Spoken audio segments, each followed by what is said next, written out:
Another thing that's important to understand is the chronological sense in the timeline. 1929, when he comes back to Cambridge, the very first typescript that's produced, actually I believe it's a manuscript, is Philosophical Remarks. This is the in-between work. It's still part Tractarian and part not. He's kind of in that in-between stage. What happens in 1932, he produces Philosophical Grammar. And again, this was called the big typescript. This is right before the blue and the brown books.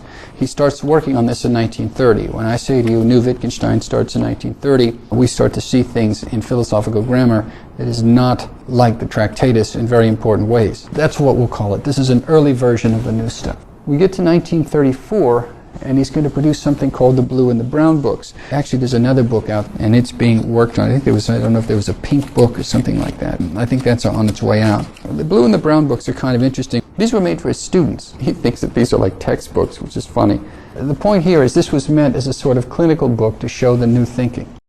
In 1937, by this time period, with all of this working in the typescripts, manuscripts, etc., we're going to get the first 188 remarks of philosophical investigations. Now, he doesn't just write these fresh, he's getting them from other manuscripts. You'll find some similarity between what's in here, for example, from what's in the Blue and the Brown books. Now, Philosophical Investigations is his book that he never publishes. This was the work. This was considered his book, and he's never really done with it. In the preface, if you read the preface, he says, this is really just an album, like a photo album. He really said this is just an album rather than a book. From 38 to 1944, he's going to do remarks 189 to 421. This book, the numbers of the remarks correspond to certain periods in life. So when you get to 1938 to 1944, which you haven't read yet in the monk book, these are remarks 189 to 421, and they're going to be concerned with a little bit of different things. This is another book, Remarks on the Foundations of Mathematics. This is also that time period from 38 to 44. He's also going to be working on, in Philosophical Investigations, remarks 421 to 693.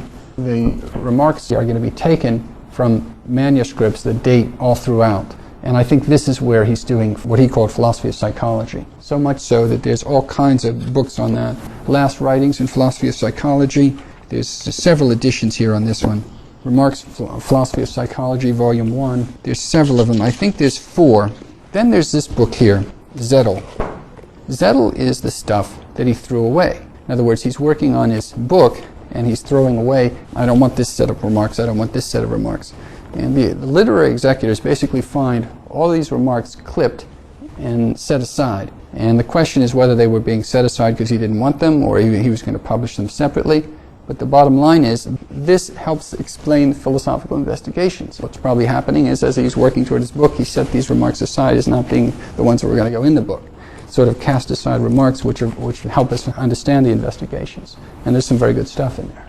Now, I want to discuss quickly a book called On Certainty. You need to be very careful of this book. This is his very last thing that got published.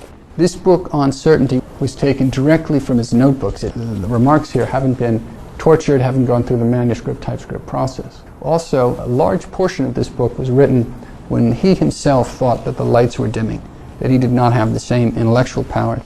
A lot of people say that his easiest work to read is On Certainty. If you pick up this work, you look at it, you'll say, hey, this isn't like the other books, I can understand this. One of the reasons why you can understand it is that his faculties are dimming, and he's becoming a little more ordinary. He also was medicated for a large part of it. He got cancer. I'm sure this treatment is affecting him. He said so himself. From 1949, he wrote Remarks 1 to 64, and I would imagine that he's still in pretty good shape there.